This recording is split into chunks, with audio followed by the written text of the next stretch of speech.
তখন যে ঘটনা ঘটেছিল সেটা কংগ্রেসের ঘটনা ছিল। আমার খুব অবাক লাগছে, কংগ্রেসের লোক মারা গিয়েছিল, তৃণমূল কংগ্রেসের লোক মারা যায়নি, সে নেত্রী যেই থাক। একটা ঘটনায় যে দলে যে রাজনীতি দলের লোক মারা গিয়েছিল তারা শহীদ দিবস করছে না, করছে কে? যে ওই দলটাকে আর মানে না, ওই দলটার ক্ষতি সাধন করা যার লক্ষ্য, ওই দলকে প্রতি মুহূর্তে অপদস্থ করা যার লক্ষ্য, এখন ওখান থেকে বেরিয়ে এসে যে টিম গঠন করালো, সেই টিমের মালিক যিনি, তিনি এখন মুখ্যমন্ত্রী, তিনি মানছেন। 21শে জুলাইয়ের মঞ্চে কি ওই সিরাজুল হক মণ্ডল থাকবেন?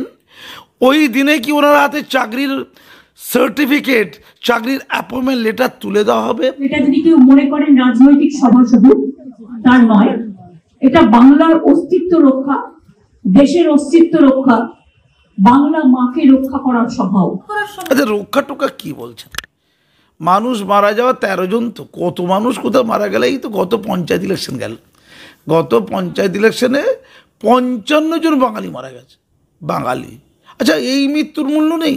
ধরুন 13 জন মারা গেছে, এই মৃত্যুর মূল্য আছে, তাহলে 55 জন যারা মারা গেল তাদের মধ্যে একটা অংশ তারা বিরোধী রাজনীতি করত, তাদের মধ্যে একটা অংশ তৃণমূলের রাজনীতি করত, যে তারা যে মারা গেল এর মধ্যে অসহায় লোক প্রচুর আছে, সবাই যে রাজনীতি হুলিগান তাও নয়, আম লোক আছে, বিরোধী পার্টি করেছে, ইত্যাদি ইত্যাদি।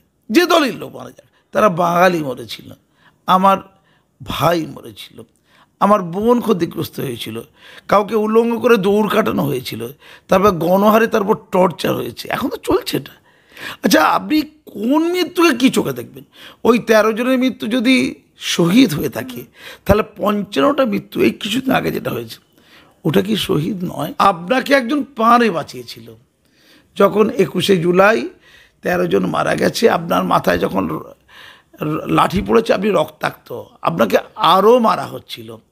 দীনেশ বাজপেয়ী ছিল অতিরিক্ত additional commissioner of police Kolkata, তার নির্দেশে উসকো মার দো একটা আওয়াজ উঠেছিল, উসকো মার দো, ঠিক হিন্দিতে। তখন আপনার এমন একটা পরিস্থিতি হয়েছিল, আমি যা জানতে পেরেছি খবরের কাগজ দেখে, এবং যারা তৎকালীন পুলিশ অফিসার তাদের সাথে আমার কথা হয়েছে, আমার বাড়িতে এসেছিলেন, তারা আলোচনা করেছেন, আমি জানবো কোথেকে এত কিছু। তখনকার খবরের কাজ ঘেটে ঘুটেও দেখেছি যে আপনাকে হয়তো প্রাণে বাঁচাতো না, আপনি নিজেও বলেছেন আপনাকে মেরে ফেলার চক্রান্ত ছিল, কারণ আপনাকে মেরে ফেলে ল্যাটা চুকে যায়, টার্গেট তো আপনাকে মার, আপনি তো বলেছেন নিজে, তো আপনাকে প্রাণে বাঁচিয়েছিল একজন ম্যাডাম, আপনাকে, হ্যাঁ, আপনার বহু বহু কাছের মানুষ, তারা আপনার দুধের গাই, তারা কে বলুন তো? মনে পড়ে ম্যাডাম? হ্যাঁ, আপনার মনে আছে, আপনি নিশ্চিত জানেন, তার নাম সিরাজুল হক মণ্ডল। হ্যাঁ, তিনি কনস্টেবল ছিলেন পুলিশের, একজন পুলিশ অফিসার, একজন পুলিশ অফিসার আপনার সময় নির্মল বাবু, তার সহযোগিতায় যখন আপনাকে মারার সিচুয়েশন হয়েছে, আপনার দিকে মৃত্যু পরোয়ানা তাক করে আছেন, তখন বন্দুক ধরেছিলেন উঁচিয়ে ওই সিরাজুল হক মণ্ডল। কার দিকে? Additional commissioner of police Dinesh বাজপেয়ীর দিকে, যে আপনি যদি দিদির দিকে অত্যাচার চালান, অত্যাচার যদি বন্ধ না করেন, আপনাকে গুলি করব। সেই সিরাজুল ইসলাম মণ্ডল যে মমতা ব্যানার্জিকে পান দিয়েছে, মমতা ব্যানার্জি নিজে স্বীকার করেছেন, তার চাকরি চলে গিয়েছিল তখন, বাম আমলে তিনি কনস্টেবলের চাকরি করতেন, মাঠে খাটেন, তার ছিটে বেড়ার বাড়ি। 2011 সালে তিনি মমতা ব্যানার্জি যখন ক্ষমতা আসেন, তখন আশা করেছিলেন তিনি তার চাকরিটা ফিরে পাবেন, খুব ঠান্ডা মাথায় বুঝুন, মাননীয় 10 লক্ষ লোককে চাকরি দেবেন বলেছেন। সিরাজুল হক মণ্ডল মমতার জীবনদাতা, মমতা নিজে জানেন, স্বীকার করেন, তিনি মিডিয়ার সামনে নিজে বলেছেন তার চাকরি চলে গেছে, তার চাকরি ফিরে যায়নি, ফিরে পায়নি। গত বছর 2023 সালে জুলাই মাসে 25 তারিখে মাননীয়া তাকে নবান্নে ডেকেছিলেন, নির্মলবাবুকেও ডেকেছিলেন, ওই পুলিশ অফিসার তৎকালীন, বলেছিলেন কাকে? তার আধিকারিক গোপালিকা বাবুকে ডেকেছিলেন, গোপালিকা তার নাম, ডেকে বলেছিলেন যে এই সিরাজুল ইসলাম মণ্ডল আমার জীবন ফিরিয়ে দিয়েছে, আমাকে বাঁচিয়ে দিয়েছে, এর চাকরি দিতে হবে যত দ্রুত সম্ভব, 1 সপ্তাহের মধ্যে, এবং ওনার প্রাপ্য এরিয়ারের টাকা সব দিয়ে দিতে হবে।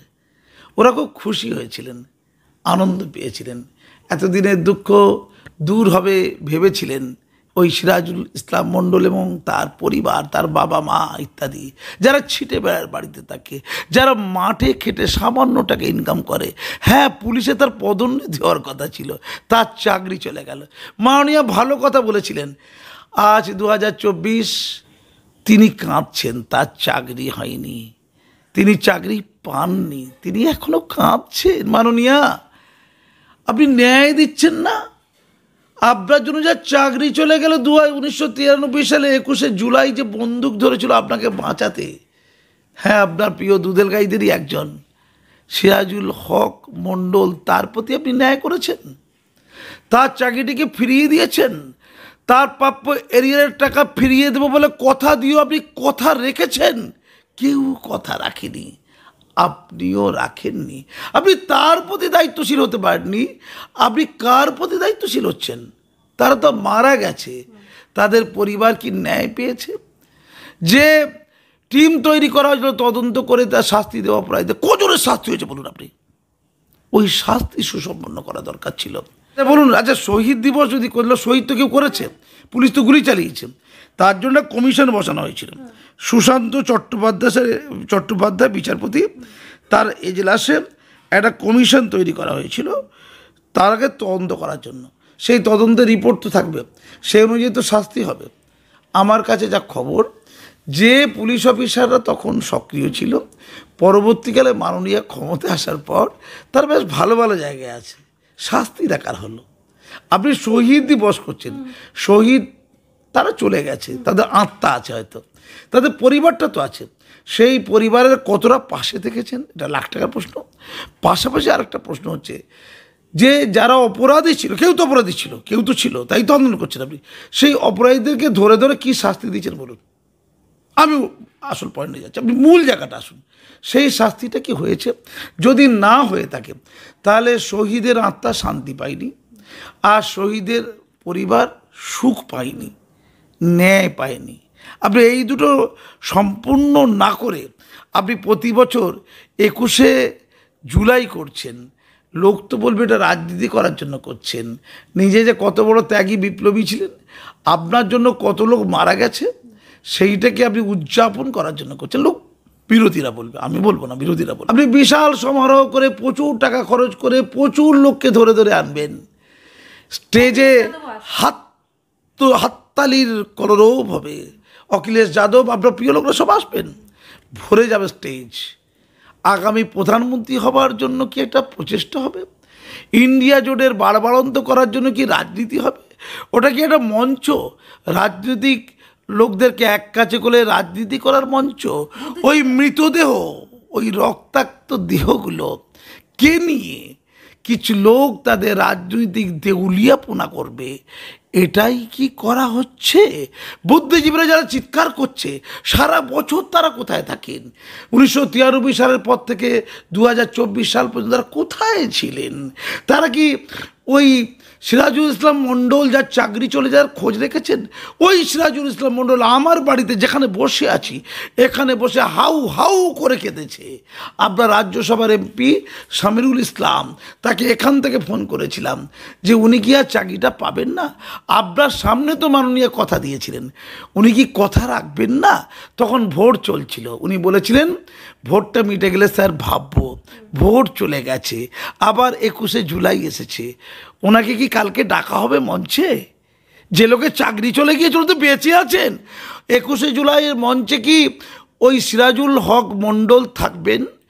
ওই দিনে কি ওনার হাতে চাকরির সার্টিফিকেট, চাকরির অ্যাপয়েন্টমেন্ট লেটার তুলে দেওয়া হবে? ওই দিনে কি ওনার হাতে চেক তুলে দেওয়া হবে? ওনার এতদিনকার প্রাপ্য এরিয়ারের টাকার ন্যায় কাকে বলে? নাকি রাজনীতি হবে, নাকি হুঙ্কার হবে, নাকি ইন্ডিয়া জোট হবে, নাকি প্রধানমন্ত্রী তক্তে ওই নরেন্দ্র মোদীর জায়গায় নতুন কাউকে বসানো যায় কিনা তারই একটা সুলুক সন্ধান করা হবে?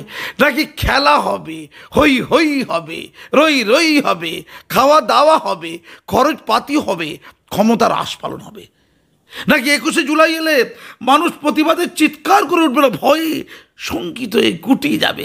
আবার টাকা চাই তো আসবে না তো, আবার হারবার গুন্ডারা আসবে না তো, আবার ক্ষমতার আস্ফালন গ্রামে গঞ্জে হবে না তো, লুটের নতুন ষড়যন্ত্র হবে না তো, তোলাদের নতুন প্রচেষ্টা হবে না তো? এটা নিয়ে মনে হয় সবচেয়ে বেশি রাজ্যে বলেছি, আমার একটু গায়েও লেগেছে বলতে পারেন।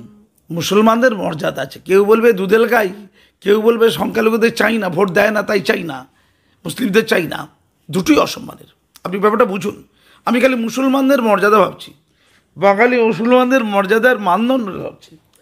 আপনি ভাবুন তো, কোনো রাজনৈতিক দল কি বলতে পারে তোমরা ভোট দাও না, তোমাদের তাই চাই নাই?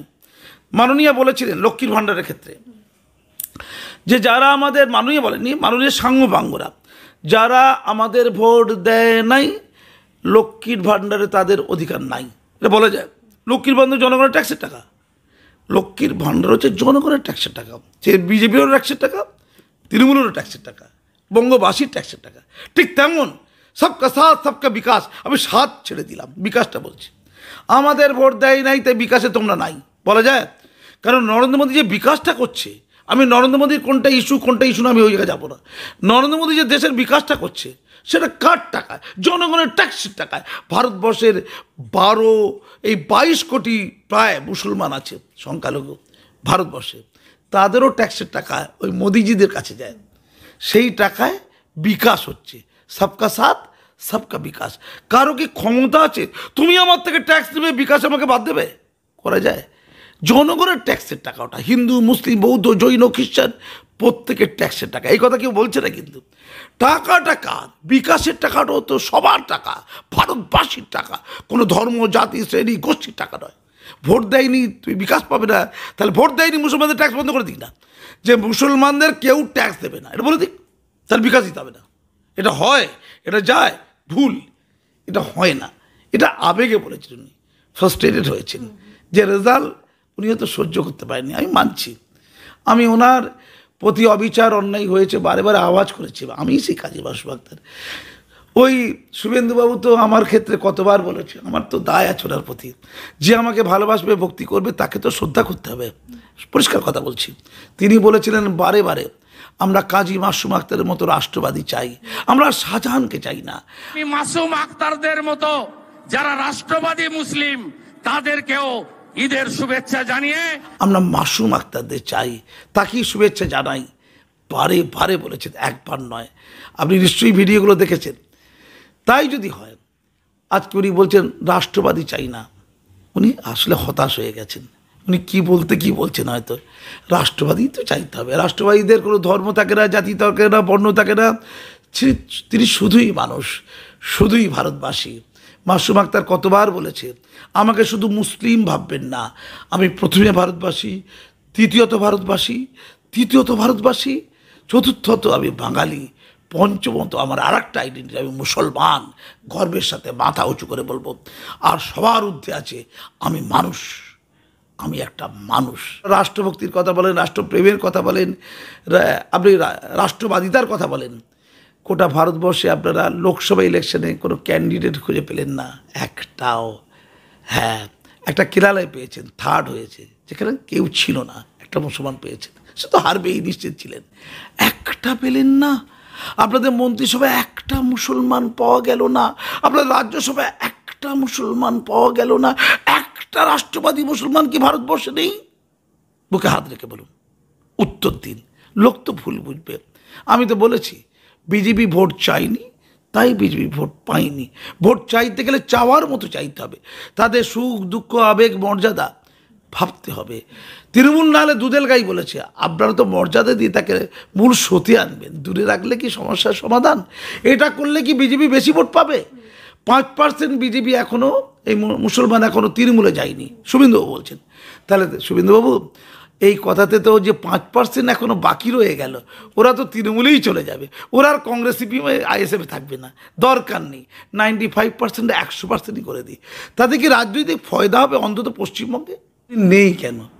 ওনার শরীর খারাপ বলছে, উনি চোখে ট্রিটমেন্ট করতে গেছেন, হতেও পারে, আমি জানি না সেটা, অন্য কারণে গেছেন কি? অনেকে অনেক কথা বলে, আমি বলবো না, আমি না জেনে কী বলি বলো।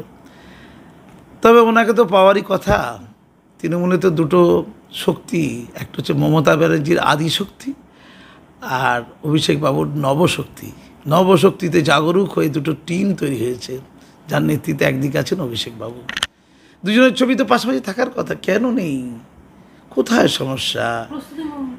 কোথাও নেই কেন? এর আগে তো প্রস্তুতি উনিই ছিলেন, উনি অনেক বেশি করেছিলেন, জানিয়ে দিয়েছিলেন, জানান দিয়েছিলেন।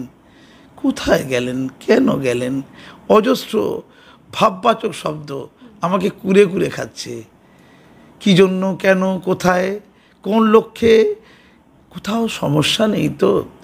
ইডির একটু বাচালতা নেই তো? দুষ্টু ইডি কোথায় তৈরি করে নেবে একটা সিডি? কেমন আছেন দিদি? আমি তো সেই আগেই বলেছিলাম, ভোটের আগেই, যে ভোট মিটবে, যাই হোক নাই হোক, মাননীয়া যাবেন মোদিজির কাছে আম নিয়ে। হ্যাঁ, এখন আম খুব ভালো, চারিদিকে আম ম করছে। কবে যাবেন জানি না, কিন্তু যাবেন, খবরের কাছে দেখছিলাম, যেতে হবে। আরে মাসুম আক্তার বলেছে সেই কথা বলবে না, হয় কি করে? কিন্তু অভিষেক বাবু হ্যাঁ স্টেজে থাকবেন ওই দিনে, ইডিফিডি ঝামেলা টামেলা করবে না আশা করি।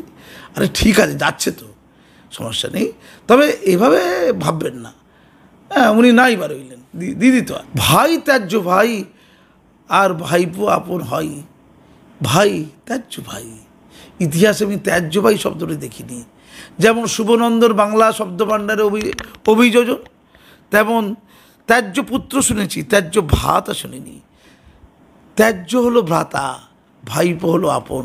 সেই আপনের সাথে যদি মানবিমানে একটু হয়ে থাকে যাতা, কেন হবে না কথা? হয়তো 21শে জুলাইয়ের দিনই স্টেজের উপরে হবে তারই বার্তা। অপেক্ষা থাকুন, দেখতে।